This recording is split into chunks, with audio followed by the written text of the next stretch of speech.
ओम शांति। ओम शांति। आप सभी पिछले 3 दिनों से राजयोग का ज्ञान प्राप्त कर रहे हैं और राजयोग का अभ्यास भी कर रहे हैं। आपने विभिन्न सत्रों में राजयोग के विषयों को समझा है कि मैं कौन हूँ। एक चेतन शक्ति हूँ, इस भौतिक शरीर से अलग, इस शरीर को जीवन देने वाली। परमात्मा कौन है, इस सत्य की पहचान भी आपको मिली। परमात्मा भी निराकार ज्योति बिंदु स्वरूप हैं। उनका नाम शिव है और वो परम धाम निवासी हैं। सर्व गुणों के वो सागर हैं, भंडार हैं। और राजयोग में हम परमात्मा से संबंध अनुभव करते हुए प्राप्तियां कैसे करें, ये भी आपने समझा। तो राजयोग में जितना महत्व आत्मा के ज्ञान का है, परमात्मा के ज्ञान का है, तीनों कालों को जानने का है, उतना ही महत्व कर्मों की गति को भी समझने का है। क्योंकि ये सृष्टि कर्म क्षेत्र है। आत्मा ने शरीर धारण किया ही है कर्म करने के लिए। तो हम सभी कोई ना कोई कर्म कर रहे हैं। इसीलिए कहेंगे कि कोई भी संपूर्ण कर्म सन्यासी नहीं हो सकता। कोई सन्यासी हो सकता है लेकिन कर्म सन्यासी नहीं हो सकता। घर बार छोड़ कर के जा सकते हैं, जैसे सन्यासी घर बार छोड़कर चले जाते हैं तो सांसारिक कर्मों का त्याग करते हैं। लेकिन जो कर्मेंद्रियों से किए जाने वाले कर्म हैं, आँखों से देखना, कानों से सुनना, मुख से बोलना, श्वास लेना, ये भी तो कर्म हैं। तो ये कर्म तो निरंतर होते ही रहते हैं। इसलिए कहा कोई कर्म सन्यासी नहीं हो सकता। तो जीवन में कर्म करना और फल भोगना ये सत्य है। लेकिन कर्म का स्वरूप क्या है, कर्म कैसे बनते हैं। जो भी हम कर्मेंद्रियों से कार्य कर रहे हैं, क्रिया कर रहे हैं, उसके पीछे जब भाव जुड़ जाता है, मानो आँखें देखने का काम करती हैं, कान सुनते हैं, तो ये एक स्वाभाविक चीज़ है। लेकिन इसके पीछे भाव जुड़ते ही, वृत्ति जुड़ते ही कर्म का स्वरूप बदल जाता है। और जब कर्म का स्वरूप बदलता है तो उसका परिणाम भी बदलते हैं। आँखों से जो हम देखते हैं, उस देखने में कई भाव हो सकते हैं। कोई प्यार से देखता है, कोई गुस्से से देखता है, कोई नफ़रत से देख सकता है, कोई की नज़र को बुरी नज़र कहते हैं। सब जानते हैं, ट्रकों के पीछे कई बार लिखा होता है। क्या लिखा होता है?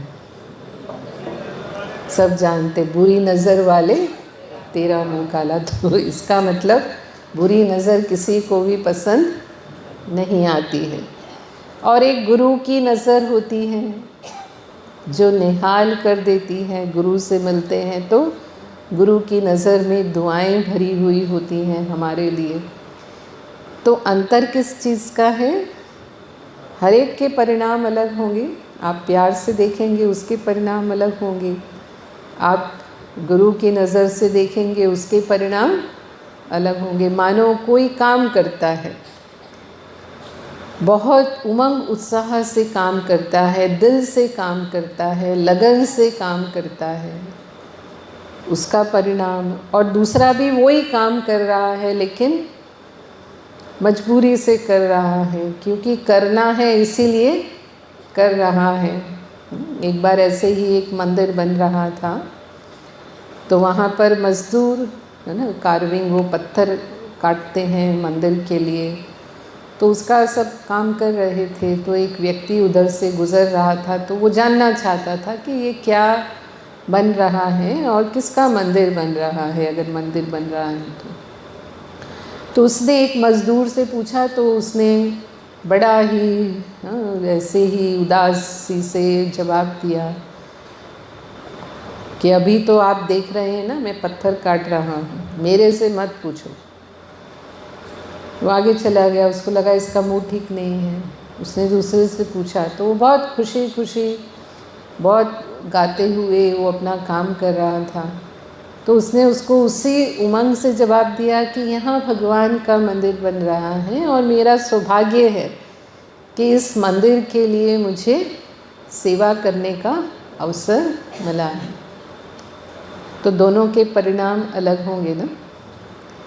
तो कई बार हम देखते हैं कि कर्म तो हम एक जैसे कर रहे हैं, लेकिन सफलता में अंतर होता है। तो क्यों अंतर होता है? क्योंकि उसके पीछे जो भाव है, कर्म को करने के पीछे जो भाव है, वो भाव में अंतर होने से उस कर्म की सफलता में भी अंतर आ जाता है। कर्म के सिद्धांत को हम ऐसे समझते हैं, सामान्यतः कर्मों की तुलना बीज से की जाती है। इसीलिए कहते हैं जैसा बीज वैसा फल, जैसा बोओगे वैसा काटोगे। As you sow so you reap। फिर जो करेगा वो पाएगा। अगर मैंने किया तो मैं पाऊंगी, अगर मैंने भोजन किया है तो मेरा पेट भरेगा। मैं भोजन करूं और किसी दूसरे का पेट भर जाए, ऐसा हो सकता है? नहीं हो सकता है। और अगर हमने आम का बीज बोया है, जैसे कहा जैसा बीज वैसा फल, अगर हमने आम का बीज बोया है तो फल आम का ही मिलने वाला है। इसीलिए कहते हैं अगर हमने कांटे बोए हैं तो हमारे सामने कांटे ही आने वाले हैं, और अगर हमने फूल बोए हैं तो फूल ही खिलने वाले हैं। फिर जितना करेंगे उतना पाएंगे। विज्ञान कहता है every action has its equal and opposite reaction. हर क्रिया की प्रतिक्रिया होती है, हर क्रिया की प्रतिक्रिया होती है। यानी जो कर्म हमने किए वो आज नहीं तो कल उनका फल हमारे सामने आने ही वाला है। कुछ कर्म हमें तुरंत फल देने वाले होते हैं, कुछ के जो फल हैं वो संचित हो जाते हैं और कुछ समय के बाद हमारे सामने आते हैं, और कुछ कर्मों के फल आने वाले जन्मों तक भी आत्मा के साथ जाते हैं, जिन्हें हम संचित कर्म कहते हैं। मानो हम किसी को स्माइल करते हैं तो सामने वाला भी क्या करेगा? स्माइल करेगा। और यदि हम किसी को गुस्से से बात करते हैं तो सामने वाला भी क्या करेगा? गुस्से से ही बात करेगा ना। तो तुरंत एक्शन एंड रिएक्शन, जो मेरा एक्शन हुआ उसका रिएक्शन तुरंत हमें देखने को मिलता है। ऐसे भी कुछ कर्म हम देखते हैं। तो जो भी कर्म हम करते हैं उसके लिए आत्मा जिम्मेवार है, शरीर जिम्मेवार नहीं है, क्योंकि आत्मा चैतन्य है। कई बार कहते हैं कि आत्मा निर्लेप है, आत्मा पर कर्मों का कोई प्रभाव नहीं पड़ता। आत्मा तो शुद्ध है, पवित्र है, तो वो तो शुद्ध और पवित्र ही आई है और शुद्ध और पवित्र ही जाती हैं। लेकिन नहीं, कर्म आत्मा ही शरीर के माध्यम से करती है और फल भी शरीर के माध्यम से ही आत्मा भोगती है। किसी को हम धर्म आत्मा कहते हैं, महात्मा कहते हैं, पुण्य आत्मा कहते हैं, पाप आत्मा कहते हैं या देवात्मा कहते हैं, अलग अलग टाइटल देते हैं। तो वो आत्मा पर, वो आत्मा जैसे कर्म करती है। अगर वो महान कर्म कर रही है तो हम कहेंगे महात्मा है, अगर वो धर्म के कर्म कर रही है तो उसे हम कहते हैं धर्मात्मा है। लेकिन हम ये नहीं कहते कि ये महान शरीर है, ये धर्म शरीर है या ये पुण्य शरीर पाप शरीर है, जबकि कर्म तो शरीर से हो रहा है, लेकिन कर तो आत्मा रही है। और इसीलिए मानो आज कोई गाड़ी चलाता है और एक्सीडेंट हो जाता है, गाड़ी डैमेज होती है, ड्राइवर को कुछ नहीं होता, लेकिन पेनल्टी किसको भरनी पड़ेगी? किसको भरनी पड़ेगी? भले गाड़ी को ही लगा है, गाड़ी तो गैरेज में चली जाएगी, लेकिन उसकी जो सज़ा है वो किसको भुगतनी है? जो ड्राइवर है, क्योंकि ड्राइवर ने निर्णय लिया, वो चेतन है, उसके निर्णय के अनुसार ही ऐसा कुछ घटित हुआ और इसीलिए वही जिम्मेवार है। तो आत्मा चेतन है और आत्मा ही निर्णय लेकर के शरीर के द्वारा कर्म करती है, इसीलिए आत्मा के ऊपर ही ये हम सब टाइटल देते हैं। तो अगर दुख और अशांति हमारे जीवन में हम महसूस करते हैं तो इसका मतलब कहीं जाने अनजाने हमने गलत कर्मों के बीज बोए हैं। और अगर कर्म करने ही हैं तो फिर हम क्यों ना श्रेष्ठ कर्म करें ताकि हमें सुख और शांति के फल मिलें। हम चाहते क्या है जीवन में? हम सभी क्या चाहते हैं? सुख शांति चाहते ना। दुख शांति तो कोई भी नहीं चाहता है। तो इसका मतलब जैसे बीज बोएंगे, अगर श्रेष्ठ कर्मों के बीज बोएंगे तो सदा सुख शांति के फल हमें मिलेंगे। तो सामान्यतः कर्मों की जो हम परिभाषा करते हैं, परमात्मा शिव ने कर्मों की जो गति बताई है, क्योंकि राजयोग का संपूर्ण ज्ञान परमात्मा शिव का दिया हुआ ज्ञान है, तो उसके अनुसार 4 प्रकार के कर्म हम करते हैं। पहले हैं पाप कर्म। पाप कर्म हम किसे कहेंगे? जो विकारों के वश किए गए कर्म हैं। लोग कहते हैं चोरी करना, झूठ बोलना या हत्या करना, ये पाप हैं। लेकिन पाप कर्म केवल यहाँ तक सीमित नहीं है। पाप कर्मों की परिभाषा इससे भी कहीं अधिक गहरी है, वो जो परमात्मा ने समझाई है। फिर दूसरे प्रकार के कर्म होते हैं पुण्य कर्म। तीसरे प्रकार के कर्म हम करते हैं सत्कर्म या श्रेष्ठ कर्म। और चौथे प्रकार के कर्म हैं अकर्म। तो इस संसार के चक्र की गति के अनुसार आत्मा अलग अलग युगों में अलग अलग कर्मों की प्रधानता से कर्म करती है। तो वर्तमान समय क्योंकि कलयुग का समय है, तो कलयुग में प्रधान कर्म कौन से हो जाते हैं? कौन से हो जाते हैं? पाप कर्म। क्योंकि हर एक मनुष्य के अंदर 5 विकार हैं और वो विकारों के वश होकर कर्म करते ही हैं, चाहे वो विकार की परसेंटेज कम या ज़्यादा है। किसी के अंदर बहुत हैं, किसी के अंदर थोड़े कम हैं, लेकिन विकार तो सभी में हैं।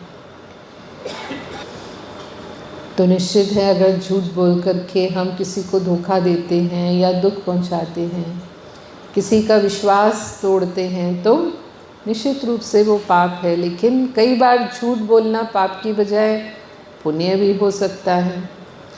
जैसे कहा कि कर्म के पीछे क्या भाव है, वृत्ति है, उससे कर्म का स्वरूप बदलता है। अगर हम झूठ बोल करके किसी की जान बचा लेते हैं मानो, या किसी का भला करते हैं। एक कहानी आती है कि एक बार एक गाय भाग रही थी, तो गांव की गली में घुस गई। एक व्यक्ति ने देखा गाय को भागते हुए और उसके पीछे पीछे फिर कुछ ही मिनटों में कसाई आ गया। तो वो समझ गया कि ये कसाई जो है वो गाय को मारना चाहता है और गाय छूटकर भागी है। तो उस कसाई ने उसको पूछा, आपने देखा इधर से गाय गई, कौन सी गली में गई? तो उसने तो देखा था, लेकिन उसने कहा मैंने नहीं देखा, मुझे नहीं मालूम।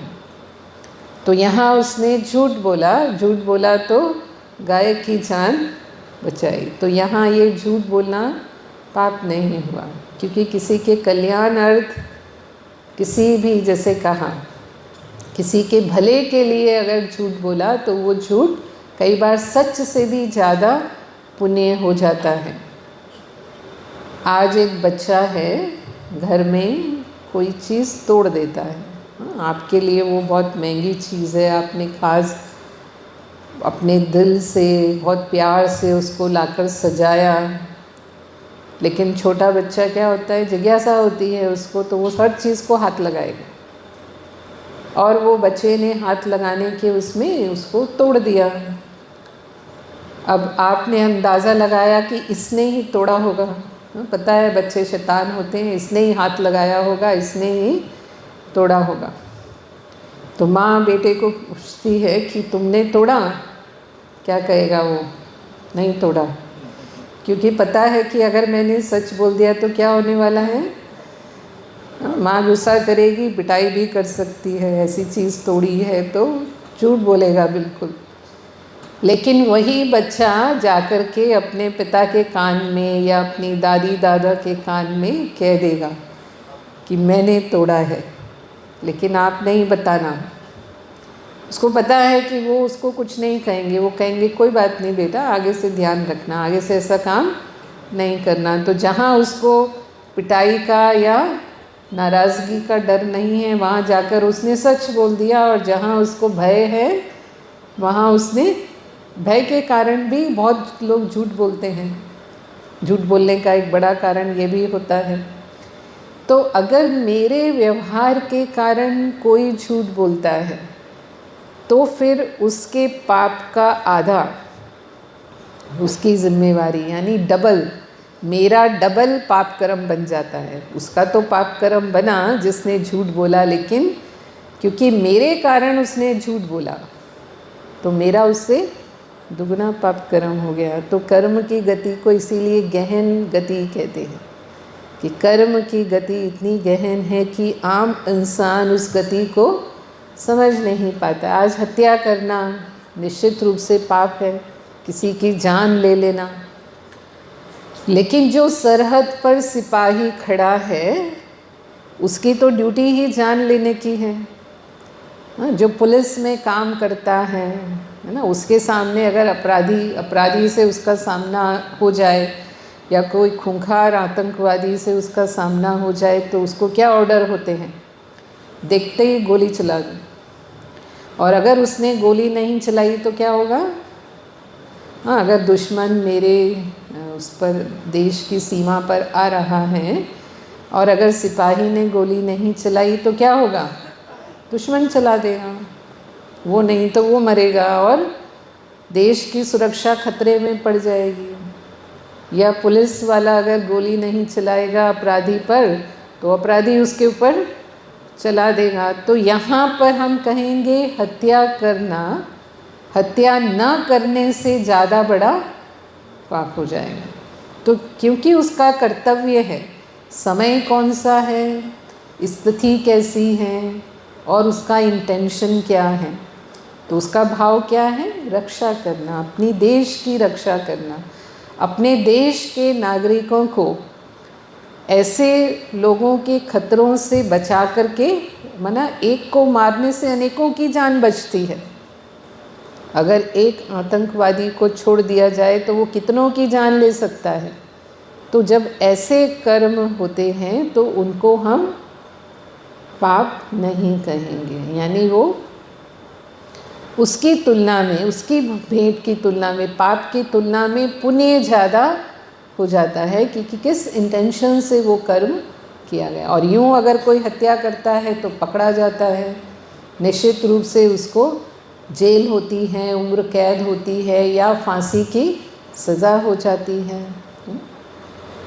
तो पाप कर्म की परिभाषा सही अर्थों में क्या है? दया धर्म का मूल है, पाप मूल अभिमान। तुलसीदास जी ने ये बात कही, तुलसी दया न छोड़िए जब तक घट में प्राण।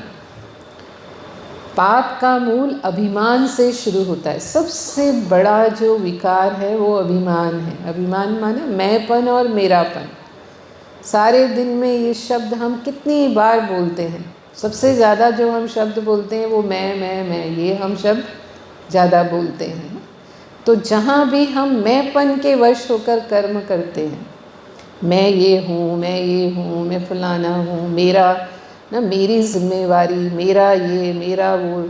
जहाँ मैं और मेरा आता है वो इंसान से पाप कर्म ही कराता है। फिर दूसरा है विकारों के वश किए गए कर्म। जैसे कहा ये 5 मुख्य विकार, काम, क्रोध, लोभ, मोह, अहंकार, और उसके साथ ही ईर्ष्या, द्वेष, नफरत, वैर भाव। तो आज हम देखते हैं संसार में काम विकार की अति है, यानी आज महिलाओं के प्रति हर वर्ष अपराध बढ़ते जाते हैं। हम देखते हैं छोटे छोटे बच्चे भी अपने घरों में सुरक्षित नहीं हैं, और उन जो परिचित होते हैं वही ऐसे कार्य करते हैं। यानी दुष्कर्म की जो घटनाएं घटती हैं वो ज़्यादातर परिचितों के माध्यम से ही होती हैं। तो काम विकार की अति है दुनिया में आज। क्रोध कितना है मनुष्यों में, छोटी सी किसी की बात सहन नहीं कर सकते। किसी ने 1 कहा तो 2, 2 कहा तो 4, 4 कहा तो, और छोटी छोटी बातें कई बार विनाशकारी हो जाती है। बात कुछ भी नहीं होती लेकिन व्यक्ति हत्या तक कर देता है। हाँ, ऐसे ही एक मिसाल, एक बार ये अखबारों में छपती रहती हैं ऐसी घटनाएं कि एक पति को अपनी पत्नी पर शक था, तो इसीलिए दोनों में झगड़ा होता था।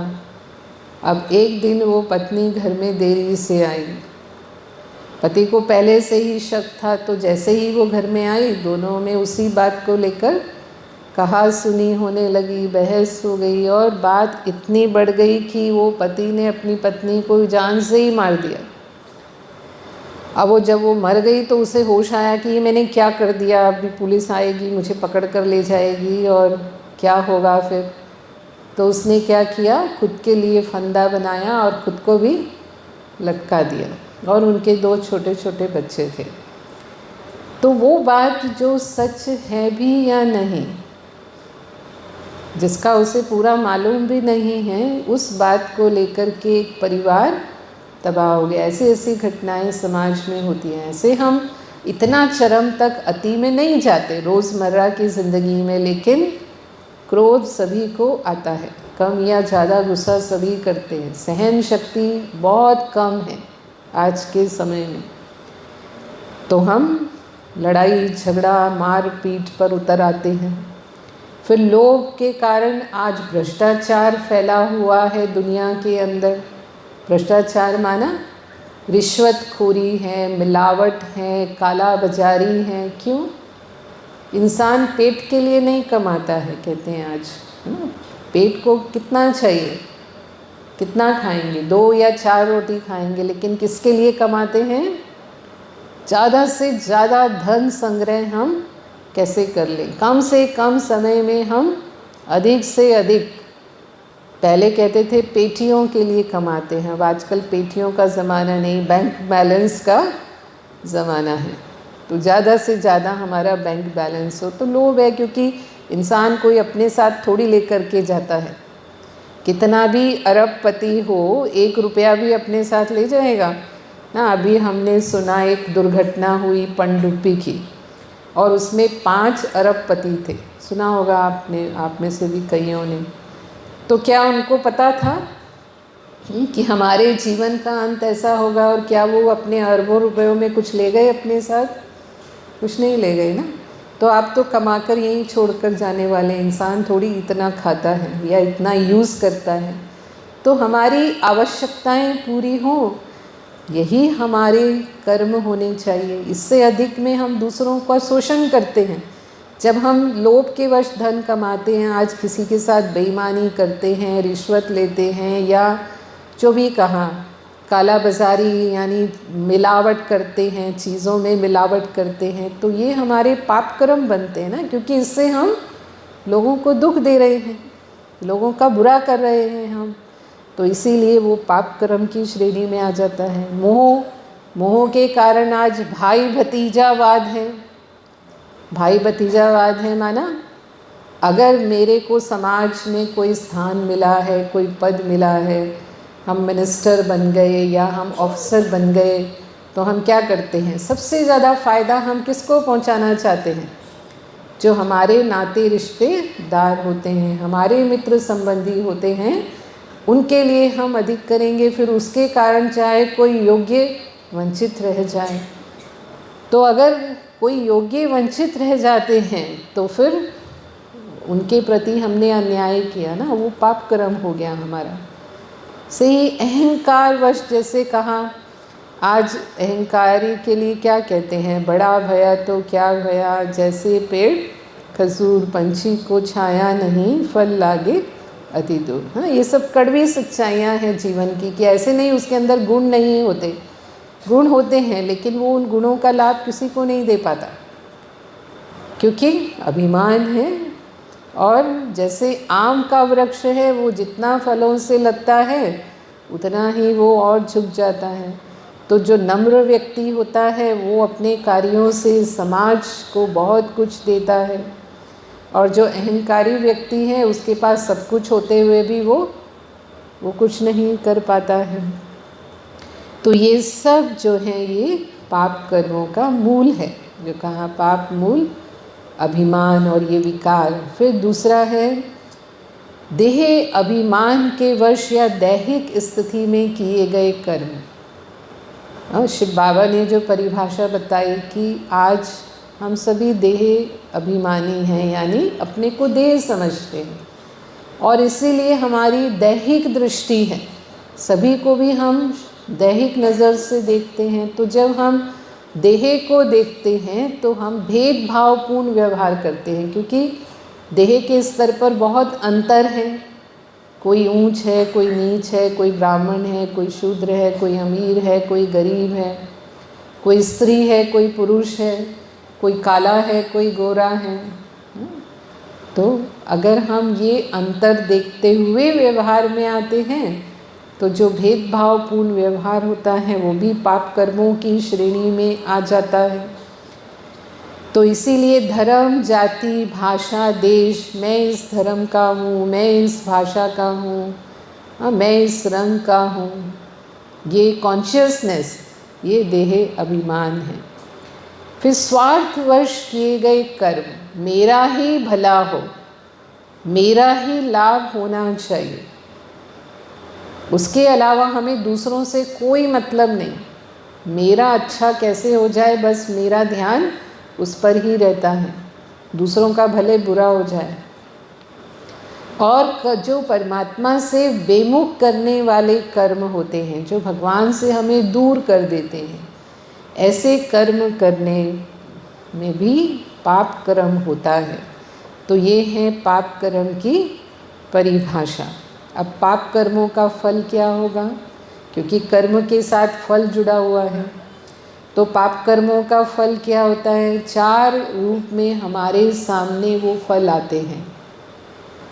पहला है तन की बीमारी, माना शरीर में कोई ना कोई रोग लगा रहेगा।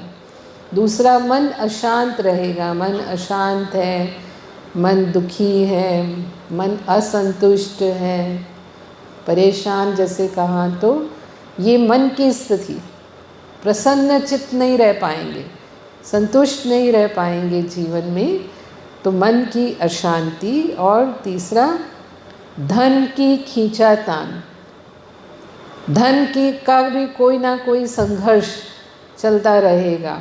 और चौथा संबंध, संबंधों में भी सब हमसे खुश रहे संभव ही नहीं है। आज के कलयुग के ज़माने में हमसे सब खुश रहें ऐसा होता है? तो क्यों नहीं है ऐसा? और हम देखते हैं कि हम सभी चारों प्रकार के कष्ट या दुख अपने जीवन में भोगते रहते हैं। कोई भी नहीं कह सकता कि मुझे तन मन धन संबंध चारों प्रकार के सुख संपूर्ण हैं। अगर तन स्वस्थ है तो मन में कहीं ना कहीं टेंशन, भय, अशांति कभी ना कभी। अगर तन और मन ठीक है तो धन के कारण परेशान होंगे। हाँ, अगर तन मन धन तीनों ठीक हैं तो संबंधों में लोग खुश नहीं होते। आज हम देखते हैं पश्चिमी देशों में क्या है, पश्चिमी देशों में भौतिक समृद्धि की कमी नहीं है, धन संपत्ति की कमी नहीं है लोगों के पास, लेकिन किससे दुखी हैं? संबंधों में दुखी हैं, टिकते ही नहीं है संबंध। परिवार रहता ही नहीं, शादी करेंगे 2-3 साल के बाद तलाक हो जाएगा, बच्चे माँ बाप के पास नहीं रहते, तो संबंधों में सुख नहीं। क्योंकि संबंधों में आज क्या है, एक दूसरे की कमियों को हम ज़्यादा देखते हैं। व्यक्ति के अंदर गुण भी होते हैं, पर गुणों को देखने की दृष्टि नहीं है, दोष दृष्टि है, गुणग्राही दृष्टि नहीं है। एक बार एक साइकोलॉजी के प्रोफेसर थे और वो अपने बच्चों को समझाना चाहते थे कि हमारी मानसिकता सबके प्रति किस प्रकार की होती है। तो उन्होंने एक कागज़ लिया, प्लेन कागज़, और वो प्लेन कागज़ पर एक कॉर्नर में एक छोटा सा काला डॉट लगा दिया और फिर स्टूडेंट से पूछा कि ये क्या है। तो 90% ने कहा कि ये काला धब्बा है, 10% ने कहा कि ये सफ़ेद कागज़ है। तो 90% ने क्या देखा, इतने बड़े कागज़ पर 99% जो वाइट है वो नहीं देखा, 1% जो ब्लैक डॉट लगाया वो उनको दिखाई दिया। तो हम भी ऐसे ही देखते हैं, 36 गुण होंगे किसी के अंदर, वो नहीं दिखाई देंगे हमको। एक अवगुण होगा उसके अंदर, एक कमी होगी, वही हमें नज़र आती है ना, ये ऐसा है, ये ऐसा करता है, ये ऐसा बोलता है, ये ऐसा चलता है। तो क्या संबंधों में सुख मिलेगा? हमें नहीं मिल पाता है। तो इसीलिए कहा कि ये चारों प्रकार के दुख किसी न किसी रूप में आज हम भोगते रहते हैं। ये हमारे पाप कर्मों का फल हमारे सामने आता है। फिर दूसरे प्रकार के जो कर्म हैं वो हैं पुण्य कर्म। पुण्य कर्म अर्थात पुण्य कर्म हम किसे कहते हैं? आवश्यकता के समय किसी को सहयोग देना। कोई दुख में है, कष्ट में है, अभाव में है और हम उसको मदद करते हैं, आवश्यकता के समय हम उसे मदद कर देते हैं, तो इसे पुण्य कर्म कहा जाता है। इससे उनकी दुआएं हमें मिलती हैं। तो ये हमारे पाप कर्मों को काटने वाले होते हैं जो पुण्य कर्म होते हैं। इसलिए कुछ लोग जानबूझ करके पुण्य कर्म करना चाहते हैं कि हम पाप कर्म करके धन कमाते हैं तो कुछ हमें अपना पैसा धार्मिक कार्यों में लगाना चाहिए, पुण्य के कार्यों में लगाना चाहिए ताकि बैलेंस हो जाए। तो क्या दान पुण्य करते हैं? आज कलयुग में ये भी कर्म हम करते हैं। जो सक्षम है वो अवश्य करना चाहते हैं, जो नहीं है वो तो पहले अपनी आवश्यकताएं पूरी करेंगे, वो तो नहीं सोचेंगे कि मुझे दान पुण्य करना है। लेकिन जो कर सकते हैं, जो संपन्न है, वो क्या दान करते हैं? अन्न दान करना, गरीबों को अन्न दान करना, वस्त्र दान करना, नेत्र दान, अंग दान करते हैं। तो कई प्रकार के अंग, चाहे नेत्र हो, लिवर हो, किडनी हो, हार्ट हो, कई बार हृदय प्रत्यारोपित भी किया जाता है। तो अंग दान करना, रक्त दान करते, ब्लड डोनेशन भी लोग करते हैं। हॉस्पिटल बनवाते हैं, हॉस्पिटल रोगियों के लिए, अगर उनके पास बहुत अधिक धन है तो वो अस्पताल बनवा देते हैं, धर्मशाला बनवा देते हैं तीर्थ यात्रियों के लिए कि वो ऐसे स्थानों पर जाते हैं तो उनके रहने की व्यवस्था उनको मिले। या प्याऊ बनवा देते हैं कि अगर कोई प्यासा है तो उसे पानी मिल जाए। मंदिर बनवाते हैं, कुछ लोग मंदिर बनवाते हैं। तो ये सब कार्य करना ये दान पुण्य करने की श्रेणी में आता है। लेकिन अब दान पुण्य सचमुच कब बनता है? इसकी कर्म की गति क्या है कि जब गुप्त दान किया जाता है तो गुप्त दान महादान कहलाता है। कहते हैं कि अगर हमने दाएं हाथ से दान किया तो बाएं हाथ को भी पता ना चले, इसलिए कहते हैं गुप्त दान महापुण्य या तुरंत दान महापुण्य। लेकिन आज कोई गुप्त दान नहीं करना चाहता। सब जानते हैं कैसे दान करते हैं कि अगर हमने थोड़ा भी दान किया तो हम चाहते हैं कि हमारा नाम आना चाहिए, या तो हमारा नाम लिया जाए। अगर कोई ऐसा कार्यक्रम आयोजित होता है तो हमारा नाम लिया जाए, या अगर एक दान पट्टिका बनाई जाती है, जो मंदिर बनता है या अस्पताल बनता है कि किन दानदाताओं ने इसमें सहयोग दिया, तो उसमें मेरा नाम आना चाहिए। या कई बार हम देखते हैं कि रेलवे स्टेशन पर किसी ने बैठने की बेंच भी लगाई है तो उसका नाम खुदा हुआ होता है कि किसने ये करी है। तो अगर हमने वर्णन भी किया, ये तो है हमने नाम लिखा दिया, कहते हैं कि यदि हमने वर्णन भी किया कि मैंने इतना दान दिया, मैंने इतनी समाज सेवा की, कुछ लोग बहुत समाज सेवाएं करते हैं तो वो बहुत गर्व से उनका वर्णन भी करते हैं कि मैं कितना समाज सेवी हूँ, कितना हम ये कार्य करते हैं समाज के लिए। तो अगर हमने वर्णन भी किया, क्योंकि हम उसका यश लेना चाहते हैं इसीलिए हम वर्णन करते हैं, तो अगर हमने वर्णन किया तो हमने आधा वहीं यूज़ कर लिया, हमारा पुण्य खत्म, आधा पुण्य खत्म हो जाता है। और अगर हमने नाम लिखा दिया परमानेंट तो पूरा पुण्य समाप्त, यानी हमने उसका यश पूरा का पूरा यहाँ ही ले लिया। फिर पात्र को दान करना, हम किसको दान कर रहे हैं, जिसको हम दान कर रहे हैं क्या वो पात्र है। कई बार हम भिखारी, हमें भिखारी पर दया आती है, या जो ऐसे गरीब हैं जिनके पास रहने खाने को नहीं है उन पर हमें बहुत दया आती है और उनको जाकर के हम दान करते हैं, दे आते हैं उनको।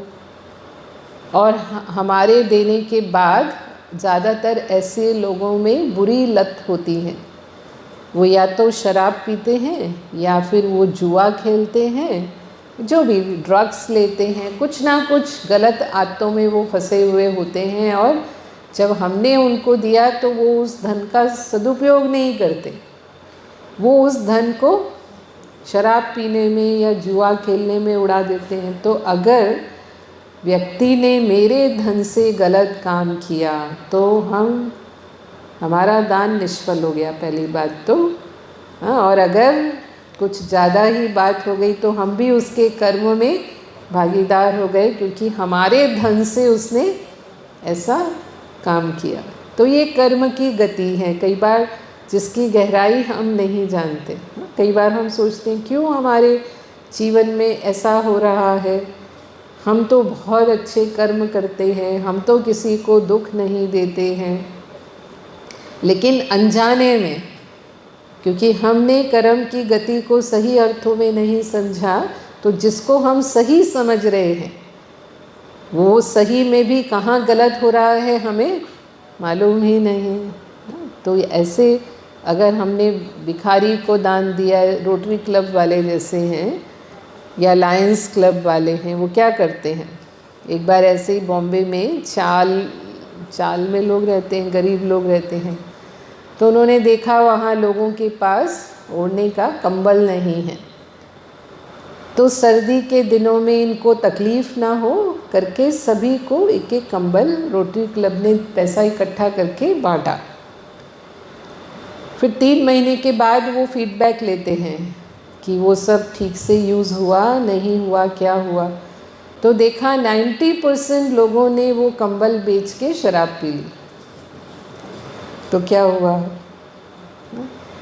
ऐसे ही कई बार लोग भीख मांगने को धंधा बना लेते हैं। एक भिखारी ने, एक तो जोक जैसा है, एक भिखारी ने लॉटरी का टिकट खरीदा। वो लॉटरी जो थी वो कार निकलने, पहला प्राइज़ था कार। तो किसी ने उसको मजाक किया, उसने कहा तुमने लॉटरी का टिकट लिया है और अगर तुम्हारी कार निकल गई, मानो तुम्हारी लॉटरी लग गई, तो क्या तुम भीख मांगना बंद कर दोगे? तो उसने कहा क्यों बंद कर दूंगा, मैं कार से भीख मांगने जाऊंगा। हाँ, तो ऐसे हम देखते हैं आज समाज में लोग कितना मजबूर हैं, अपनी आदतों से वो कितना मजबूर होते हैं कि वो अपने उन कर्मों को बदल नहीं पाते हैं। तो हमें ये ध्यान देना है कि जो हम पुण्य कर्म सोच रहे हैं, क्या वो सचमुच हम पुण्य कर्म कर रहे हैं, वो पुण्य कर्म की श्रेणी में आ रहा है। फिर तीसरे प्रकार के जो कर्म हैं वो हैं सत्कर्म। सत्कर्म परमात्मा की श्रीमत अनुसार किए गए कर्म। जब शिव बाबा संगम युग पर वर्तमान समय अवतरित होते हैं नई सतयुगी दैवी सृष्टि की स्थापना करने के लिए, जो परमात्मा हमें कर्म सिखाते हैं उन्हें हम सत्कर्म कहते हैं। उनके अनुसार, उनकी आज्ञा अनुसार जो हम कर्म करते हैं वो हैं आत्मिक स्थिति में किए गए कर्म।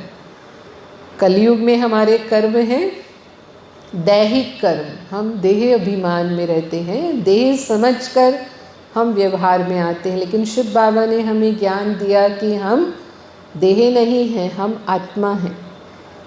और आत्मा समझकर आत्मिक दृष्टि रखना, स्वयं को भी आत्मा समझना और दूसरों को भी आत्मा देख कर के व्यवहार में आना, आत्मा समझकर व्यवहार में आना, इसमें बहुत अंतर हो जाता है। क्योंकि आत्मा तो सभी की समान है, तो उसमें कोई भेदभाव नहीं, आत्मा का कोई धर्म नहीं, जाति नहीं, भाषा नहीं, रंग नहीं, देश नहीं। तो हम सब तो एक ही देश के रहने वाले हैं। आत्मा तो सबकी परम धाम से आई है और आत्मा रूप में हम सब भाई भाई हैं, हम सब एक ही पिता की संतान हैं।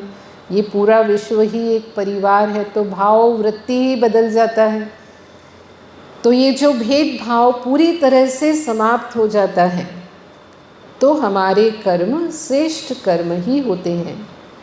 फिर निर्विकारी स्थिति से किए गए कर्म, यानी जिसमें विकारों का अंश भी ना हो, काम क्रोध लोभ मोह अहंकार से मुक्त कर्म। अब असंभव लग सकता है, क्या ऐसा संभव है कि हम इन विकारों के जरा भी वश ना होकर के इनसे मुक्त होकर कर्म कर पाएँ? तो वो परमात्मा की याद से वो आत्मा में बल आता है, वो शक्ति आती है कि वो निर्विकारी स्थिति से कर्म कर सकती है। फिर निस्वार्थ भाव से किए गए कर्म, जो सेवा भावना हम कहते हैं। सेवा भाव वो है जिसमें अपना स्वार्थ नहीं है, जिसमें हम दूसरों का भला सोचते, मेरा भला हो नहीं, लेकिन सबका भला किसमें है, वो कर्म करना। फिर परमात्मा की याद में किए गए कर्म, यानी कर्म योगी बनकर जो कर्म किए जाते हैं, यानी करन करावनहार परमात्मा है, मैं निमित्त हूँ, परमात्मा ही मेरे द्वारा ये सब कार्य करवा रहे हैं। इस भाव से, जिसको कहा ट्रस्टी भाव से जो कर्म किए जाते हैं, जिसे हम कर्म योग कहते हैं, तो वो कर्म जो हैं वो सत्कर्म कहलाते हैं। तो ये सत्कर्म की परिभाषा है जो परमात्मा हमें सिखाते हैं। वर्तमान समय जो कर्म संगम युग पर परमात्मा हमें सिखाते हैं, वो सिर्फ हम इस समय ही कर सकते हैं। पूरे कल्प में सत्कर्म नहीं होते हैं, क्योंकि परमात्मा इस सृष्टि पर सिर्फ संगम युग पर आते हैं।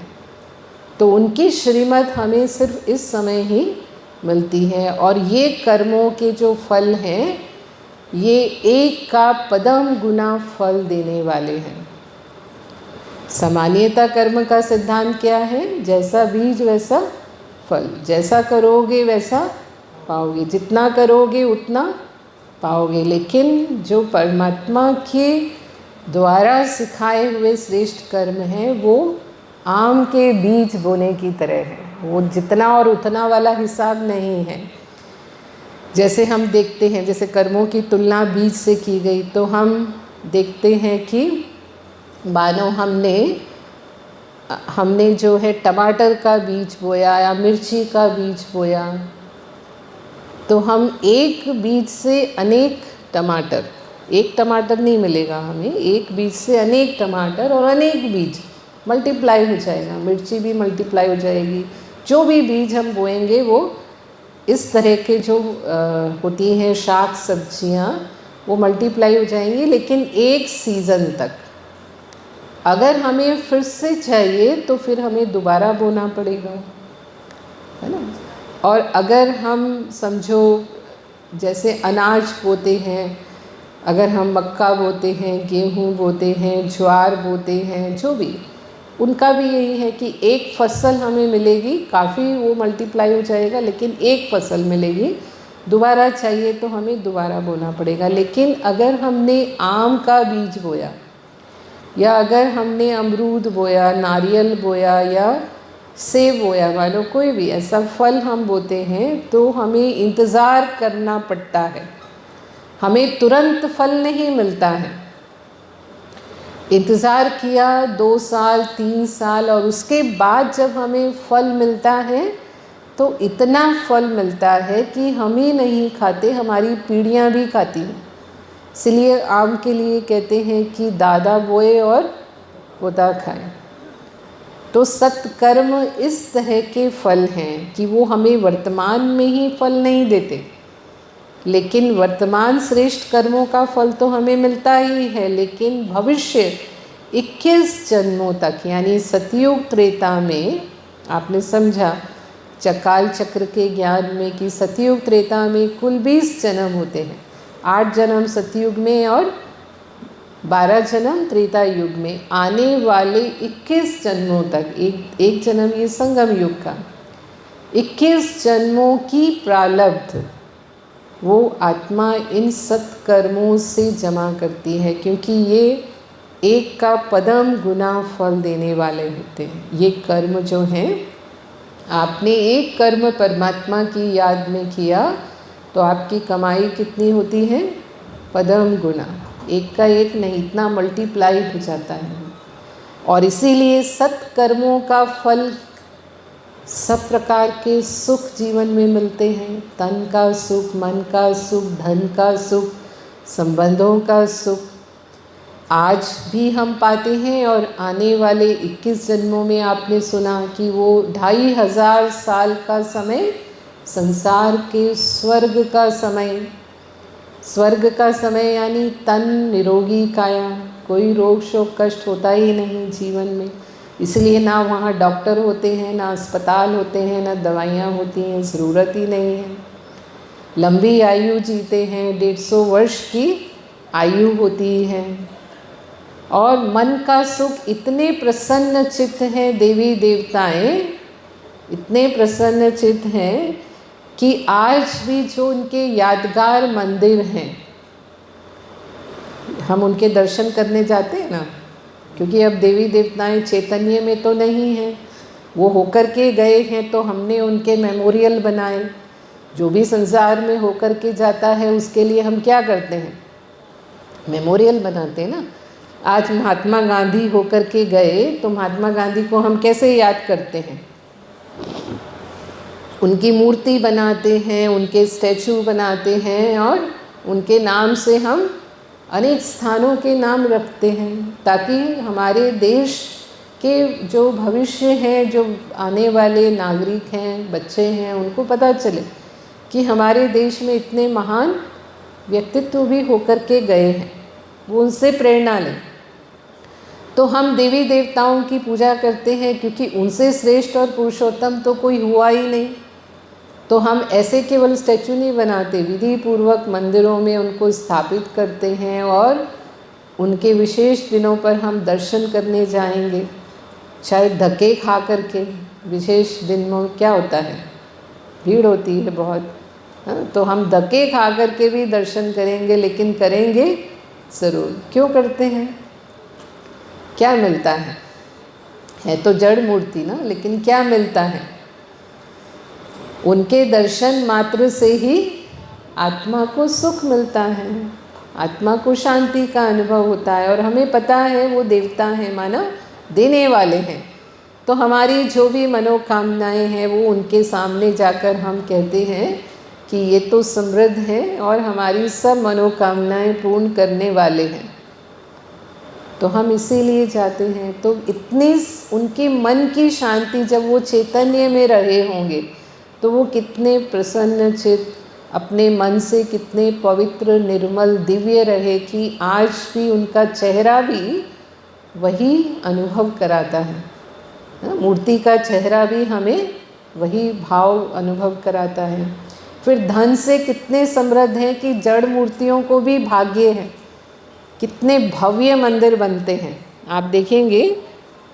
जैसे श्री कृष्ण के मंदिर हैं, है ना। वृंदावन छोटा सा गांव है, छोटी सी जगह है, लेकिन मंदिर कैसे कैसे बनाए हैं। तो क्यों इतने भव्य मंदिर बनते हैं? जब वो चैतन्य में रहे तो इतने समृद्ध थे, धन संपत्ति की भी उनके जीवन में कोई कमी नहीं। धन भी मिट्टी के समान था, इतना भौतिक संपन्नता भी उनके जीवन में रही। और संबंधों के सुख तो थे ही, क्योंकि संबंध तो दैवी संबंध थे, निस्वार्थ संबंध थे, स्नेह देने वाले संबंध थे। तो ये चारों प्रकार के सुख 100% आत्माओं को उपलब्ध होते हैं आने वाले 2 युगों तक, अगर हम इस एक जन्म वर्तमान समय संगम युग पर एक जन्म परमात्मा की श्रीमत अनुसार हम सत्कर्म करते हैं। इन सत्कर्मों के परिणाम, जैसे कहा पाप कर्मों के परिणाम किस रूप में सामने आते हैं, और सत्कर्मों के परिणाम, क्योंकि कर्म का फल अच्छा हम करेंगे तो निश्चित रूप से हमारे सामने उसके अच्छे ही फल आने वाले हैं। और चौथे प्रकार के जो कर्म हैं वो है अकर्म। अकर्म हम किन्हें कहेंगे? जिस कर्म से ना जमा होता है ना घाटा होता है, जो निष्पक्ष कर्म होते हैं वो देवी देवताओं के होते हैं। क्योंकि देवी देवताएं पाप कर्म नहीं करते, वहाँ पर विकार नहीं होते। सतयुग में विकार नहीं होते, देवताएं संपूर्ण निर्विकारी हैं, और इसीलिए पाप कर्म होने का प्रश्न ही नहीं। इंसान पाप कर्म करता है काम क्रोध लोभ मोह अहंकार के वश होकर के, अगर ये विकार ही नहीं है तो पाप कर्म होने का सवाल ही नहीं, इसीलिए वो अकर्म हो जाते हैं। फिर वो पुण्य कर्म भी नहीं करते, देवी देवताएं पुण्य कर्म नहीं करते, क्योंकि कोई गरीब ही नहीं है, कोई दुखी ही नहीं है, कोई अभाव में है ही नहीं जिसको सहायता की ज़रूरत है। आज तो इस पूरी दुनिया में 60% से ज़्यादा लोग हैं जो गरीबी रेखा के नीचे जीवन जीते हैं। पर सतयुग त्रेता में तो कोई गरीब नहीं है, वहाँ यथा राजा तथा प्रजा हैं, जिसको कहते हैं राम राजा राम प्रजा, राम साहूकार है, बसे नगरी जिए दाता, धर्म का उपकार है। तो इसीलिए उनके कर्म अकर्म कहलाते हैं, कि उनको ना पाप कर्म और ना ही पुण्य कर्म करने की आवश्यकता है। और सत्कर्मों का तो प्रश्न ही नहीं है, क्योंकि परमात्मा तो सतयुग में आते ही नहीं और उनको वो याद भी नहीं करते, क्योंकि स्वयं ही पूज्य आत्माएं हैं। हमारे शास्त्रों में कर्मों के बारे में जो कहा गया, वो कहा गया कि मनुष्य आत्मा अपने कर्मों का फल 84 लाख योनियों में भोगती है। सुना होगा आपने भी। हाँ, 84 लाख योनि के बाद एक मानव योनि मिलती है जो दुर्लभ है, उसके पुण्य कर्मों का फल है। तो ये कहाँ तक सत्य है? क्योंकि हम जो सुनते हैं शास्त्रों में, हमें तो उसकी सत्यता नहीं मालूम, तो हम उसे स्वीकार करते हैं कि हाँ, मनुष्य आत्मा 84 लाख योनियों में घूमती है। यानी बुरे कर्म किए तो कौन सी योनि मिलेगी? कुत्ता, बिल्ली, सांप, बिच्छू, हाँ, कीड़ा मकोड़ा, जानवर, पक्षी, कोई भी योनि में मनुष्य जाएगा और उसमें अपना कर्मों का फल भोगेगा। अच्छा, हम मान लेते हैं एक बार, अब शिव बाबा इस बारे में क्या हमें समझाते हैं कि हम मान लेते हैं एक बार कि हम कर्मों का फल इन योनियों में घूमकर भोग लेते हैं। 84 लाख योनियों में घूमना कोई छोटी बात तो नहीं है। और वो घूमने के बाद हमें एक मानव जन्म मिला, जो हमें पुण्य कर्मों के फल स्वरूप मिला। तो ये मानव जन्म कैसा होना चाहिए? कैसा होना चाहिए? सभी सुख होने चाहिए ना, जो हमने बात की, सभी सुख सबको होने चाहिए, क्योंकि सभी को वो जन्म इतने योनियों में घूमने के बाद मिला है। लेकिन हम देखते हैं मानव जन्म में भी हम भोग रहे हैं। आज एक बच्चा जन्मता है, छोटा बच्चा, अब उसने क्या कर्म किया है, लेकिन देखने में आता है कई बच्चे जन्मते ही बीमार होते हैं, कोई मानसिक रूप से कमज़ोर होते हैं, किन्हीं को जन्मजात बीमारियां होती हैं जो जीवन भर उन्हें उनके साथ जीना होता है। तो फिर ये कहाँ से? तो शिव बाबा ये बताते हैं, जैसे कहा जैसा बीज होता है वैसा फल होता है। यानी अगर हमने आम का बीज बोया है तो हम कभी भी उससे केला या अंगूर या नारियल पाने की कल्पना नहीं करेंगे। हमें पता है कि आम से चाहे सालों बाद आम ही मिलेगा, आम से पपीता हमें नहीं मिलने वाला। तो ये मनुष्य जीवन का जो बीज है वो मनुष्य आत्मा है। तो जब प्रकृति में जैसा बीज वैसा फल है, तो फिर मनुष्य आत्मा भी जब पुनर्जन्म लेती है तो वो मनुष्य के रूप में ही लेती है, वो किसी दूसरी योनि में नहीं जाती। और कर्मों का फल भी वो मनुष्य योनि में ही भोगती है, क्योंकि मनुष्यों को ही रियलाइजेशन है, मनुष्यों को ही ये महसूस होता है मैंने ऐसे कौन से कर्म किए जो मुझे ये भोगना पड़ रहा है। तो चेंज वो करते हैं। एक जानवर को क्या रियलाइजेशन होता है? कोई रियलाइजेशन नहीं होता। तो इसलिए आप चित्र में देख रहे हैं कि मनुष्य ने शरीर छोड़ा तो आत्मा कहाँ जाती है? गर्भ में जो बच्चा है उसी में वो जाती है, और किसी भी योनि में वो आत्मा नहीं जाती है। तो मनुष्यों की पशु जैसी गति हो सकती है कर्मों के अनुसार। पशु जैसी गति होना मानो आज एक भिखारी गली में भीख मांगता है और एक कुत्ता भी गली में घूमता है, दोनों को कोई जो खिलाता है वो खाते हैं। तो वो भिखारी कुत्ता मतलब जानवर नहीं है वो, लेकिन उसकी क्वालिटी ऑफ लाइफ क्या है? क्वालिटी ऑफ लाइफ क्या है उसकी? एक जानवर जैसी है।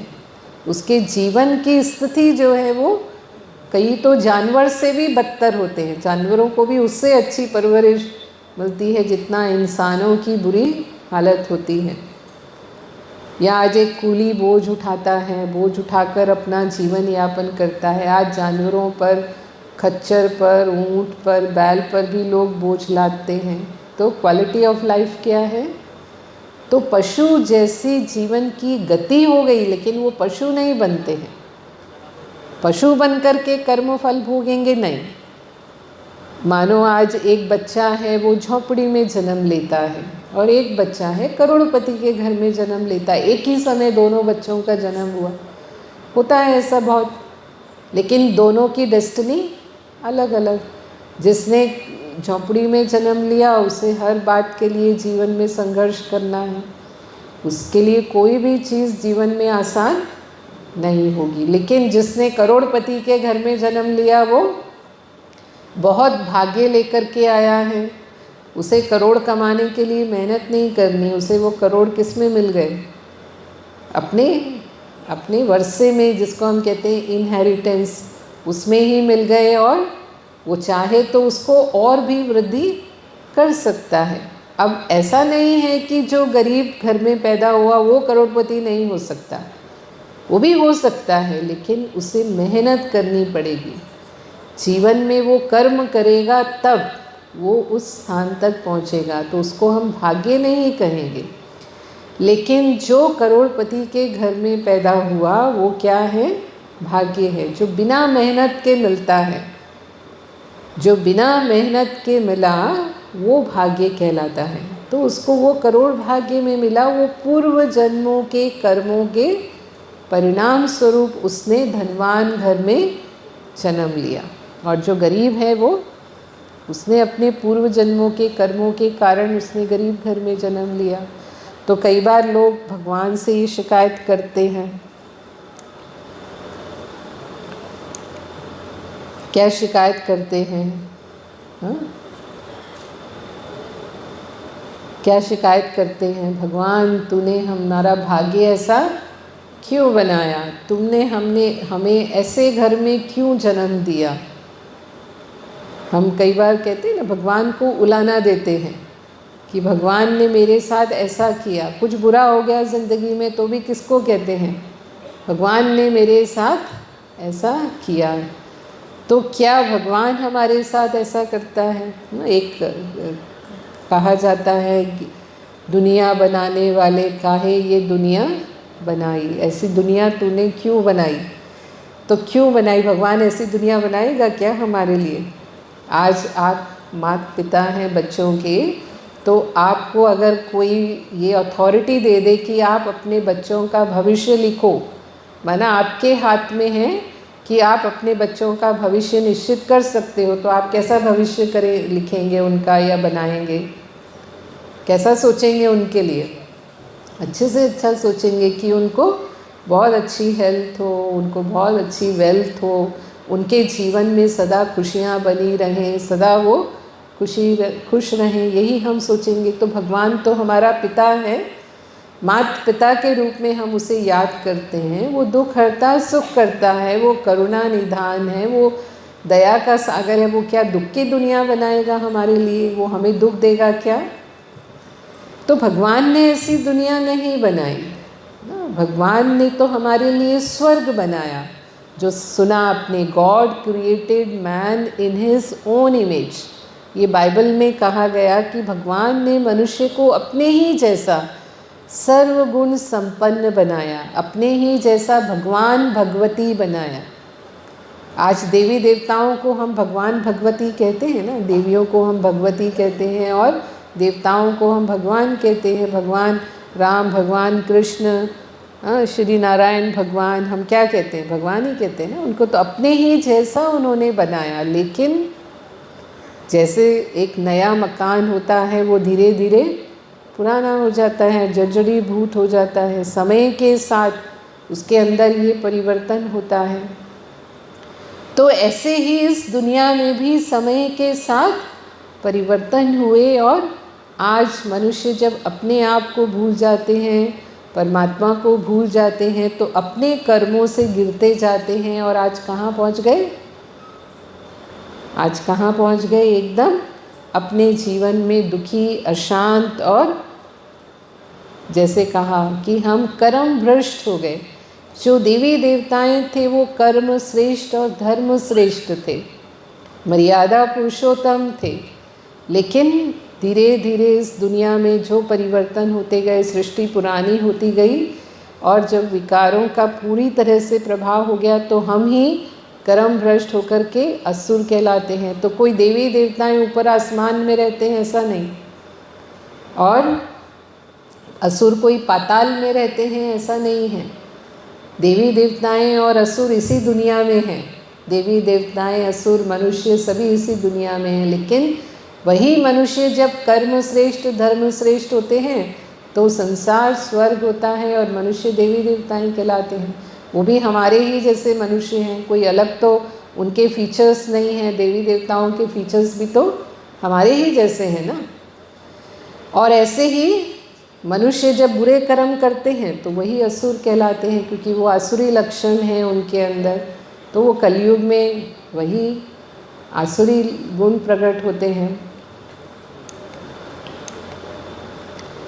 तो कर्म सिद्धांत जब हम समझते हैं तो जीवन के बहुत सारे राज हमें समझ में आने लगते हैं। मानो कोई हमसे बुरा व्यवहार करता है ना, आप कितना भी अच्छा करते हैं, लेकिन फिर भी वो जब भी आपसे मिलेंगे आपको कुछ ना कुछ ऐसा कह देंगे जो आपका मन खराब हो जाएगा, या आपका अपमान करने में वो कभी नहीं चूकते। उनको बस मौका मिलना चाहिए और आपका अपमान कर देंगे। तो लोग हमसे कैसा व्यवहार करते हैं ना, बहुत लोगों को अपने आसपास ऐसे लोगों को झेलना पड़ता है, चाहे वो अपने काम पर हो, माना जहाँ नौकरी करते हैं, व्यापार करते हैं, चाहे वो अपने परिवारों में हो। तो अगर ऐसा हमारे साथ हो रहा है तो उसका कारण नॉर्मली हम क्या सोचते हैं, दूसरों को दोष देते हैं। ये ऐसे है ना इसीलिए, ये ऐसा करते हैं ना इसीलिए मैं ऐसा फील करती हूँ, इसीलिए मुझे दुख होता है। लेकिन कर्म सिद्धांत समझने से हमें ये समझ में आ जाता है कि जो कुछ भी ये कर रहे हैं वो इनके कर्म हैं, और जो मेरा रिस्पॉन्स है, अगर वो मुझे दुख दे रहे हैं और उसके बदले में मैंने भी उनको दुख दिया, ज़्यादातर हम टिट फॉर टैट के सिद्धांत पर चलते हैं, जैसे को तैसा मुझे देना है। तो अगर मैंने भी उनको वैसा ही दिया तो मैंने अपने कर्म की पाप कर्म के खाते को बढ़ा लिया। लेकिन अगर मेरा रिस्पॉन्स उसके विपरीत है, उसने मेरे साथ कैसा भी किया लेकिन फिर भी मैंने उनसे अच्छा व्यवहार किया, उनको फिर भी मैंने सुख दिया, फिर भी मैंने उनको सम्मान दिया, तो क्या हुआ, भले ही कोई पूर्व जन्मों का मेरा खाता रहा होगा जिसके कारण वो मेरे साथ ऐसा कर रहे हैं, तो उसको हम समाप्त कर लेते हैं, ख़त्म कर लेते हैं, और आगे के लिए हमारा पुण्य का खाता हम जमा करते हैं या सत्कर्म का खाता हम जमा करते हैं। तो ऐसे हम सोचते हैं मैं तो किसी को दुख नहीं देती हूँ, हाँ मैं तो किसी का बुरा नहीं करती हूँ, लेकिन फिर भी लोग मेरे साथ ऐसा करते रहते हैं। ये कहने की आवश्यकता नहीं, लोग क्या भी करते हैं लेकिन मुझे क्या करना है, मेरा कर्तव्य क्या है, मेरा कर्म क्या होना चाहिए, वो हमें सोचना है। तो वो हमारे कर्मों को काटने वाला, हमारे जो कार्मिक अकाउंट्स हैं उनको वो समाप्त करने वाला होता है। तो इसीलिए हम अपने कर्मों के लिए खुद को जिम्मेवार समझते हैं, दूसरों को दोष नहीं। तो उंगली हमारी दूसरों की ओर होती है, लेकिन कर्म की गति समझने से 3 उंगली जो मेरी ओर हो रही है वो मुझे समझ में आ जाता है कि एक कमी अगर सामने वाले में है तो पहले 3 कमी कहाँ है, मुझ में है। तो पहले किसको बदलना है, मुझे बदलना है। उनको बदलने की हम नहीं सोचते, लेकिन मुझे बदलकर कैसे परिवर्तन करना है वो हम सोचते हैं। तो इसीलिए हम दूसरों को दोष नहीं देते, लेकिन परिस्थितियों को स्वीकार करने की शक्ति, वो धैर्य हमारे अंदर आने लगता है, हमारी सहन करने की शक्ति स्वतः बढ़ जाती है और हमारी आंतरिक शक्ति भी बढ़ती है। तो इसलिए हम अपने कर्मों का संन्यास तो नहीं कर सकते, लेकिन अपने कर्मों को हम श्रेष्ठ तो बना सकते हैं। कर्मों का संन्यास तो करना नहीं है, लेकिन कर्मों को हमें श्रेष्ठ बनाना है।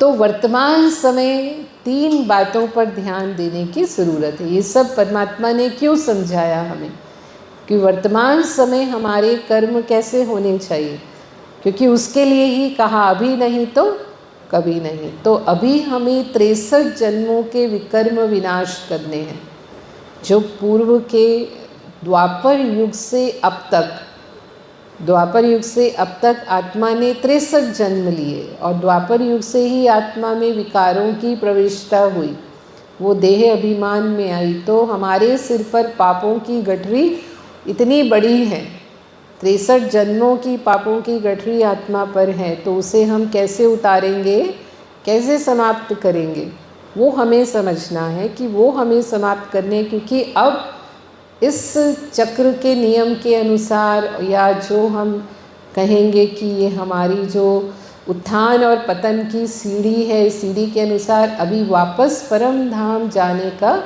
समय है। फिर वर्तमान में भी हमें कोई विकर्म नहीं करना है, क्योंकि अभी तो हमें कर्मातीत बनना है, अपने पाप कर्मों का नाश करना है, तो नए विकर्म नहीं बनाने हैं। फिर आने वाले 21 जन्मों के लिए हमें श्रेष्ठ कर्मों की पूंजी जमा करनी है। आने वाले 21 जन्म में हम सभी सतयुग में आना चाहते हैं, नहीं आना चाहते हैं?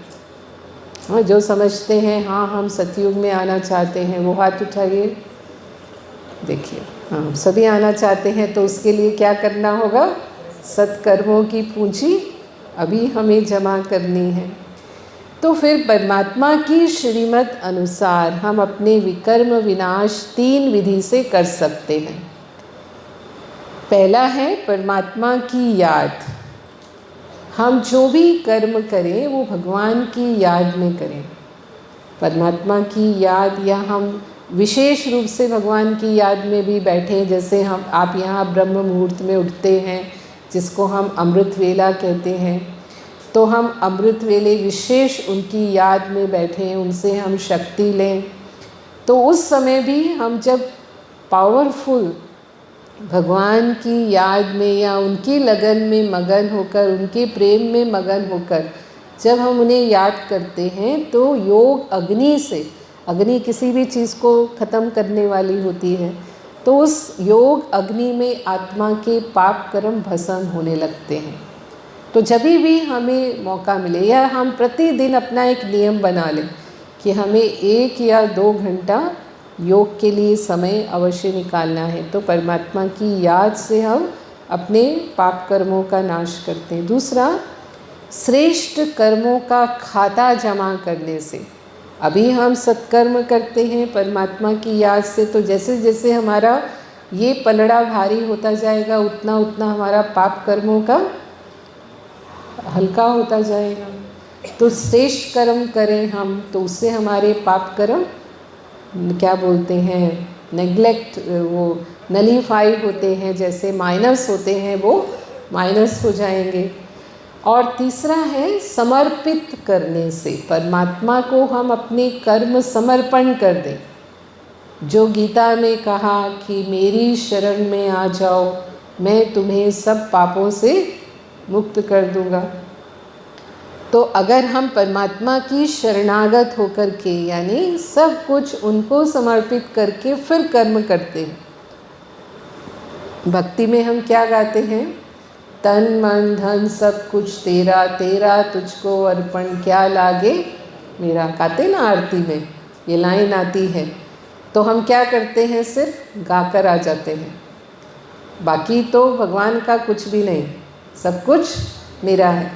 वहाँ कहकर आते हैं तन मन धन सब कुछ तेरा, हम कहते हैं भगवान तेरा ही सब कुछ दिया हुआ है, जो भी है वो तो सब तेरा है, लेकिन घर में आते ही सब कुछ मेरा है। तो सचमुच तेरा समझना है कि भगवान सब कुछ तेरा दिया हुआ है, तुझे ही समर्पण है और आपकी श्रीमत अनुसार ही मुझे इन सब का प्रयोग करना है। तो जितना समर्पित भाव से हम चलते हैं, हमारे पाप कर्म खत्म होते हैं। दुनिया में भी देखो, अगर कोई व्यक्ति अपराध करता है और वो समर्पण कर देता है तो क्या होता है, उसकी सज़ा कम हो जाती है। अगर उसे उम्र कैद मिलने वाली होती है तो वो सज़ा 10 साल 20 साल की ही रह जाएगी। और मानो अगर वो जेल में अच्छा रिकॉर्ड दिखाता है तो और भी उसकी सज़ा कम हो जाती है। तो समर्पण का फल कितना है कि आम इंसान भी कानून से सुरक्षित हो जाता है अगर वो समर्पण कर देता है।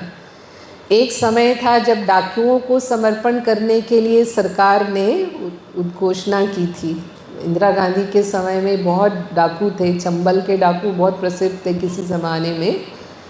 तो उन डाकुओं के आतंक से लोगों को बचाने के लिए उन्होंने ऐसा अनाउंस किया, वो सरकार ने अनाउंस किया, जो भी उस समय होम मिनिस्टर थे उन्होंने अनाउंस किया कि जो डाकू समर्पण कर देंगे उनके सारी हत्याओं के जो भी अपराध हैं वो माफ़ कर दिए जाएंगे, उन्हें खुली जेल में रखा जाएगा और अगर वहाँ उनका रिकॉर्ड अच्छा रहा तो फिर खुली जेल से भी उनको छुट्टी मिल जाएगी और सरकार जो है वो उनको कहीं ज़मीन देगी, घर बना कर देगी ताकि वो आम इंसान की ज़िंदगी जी पाएँ। तो ये तो बहुत अच्छी, जो भी डाकू थे उनके लिए इससे अच्छा अवसर और क्या हो सकता था।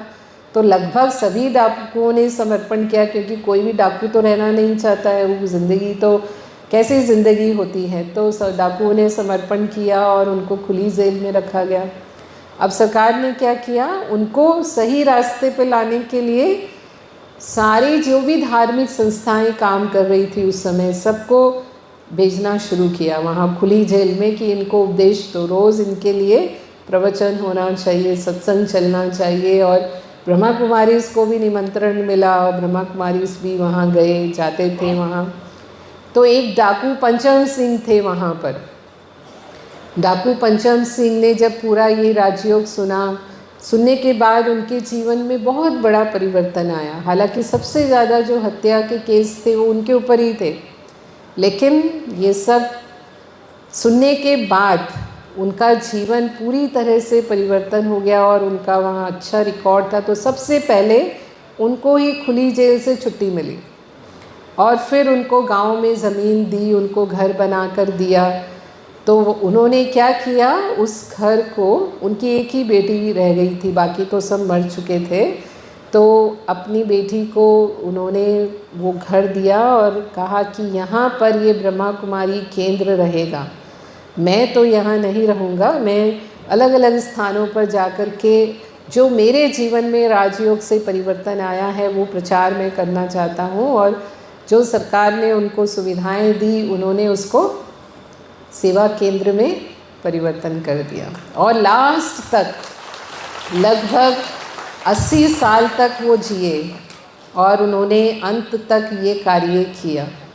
तो कहने का भाव क्या है कि समर्पण कितना ऊंचा है ना। व्यक्ति जब समर्पण करता है तो कितनी बड़ी प्राप्ति होती है कि सारे पाप उसके माफ़ हो गए, जो भी उसने पिछले पाप किए थे।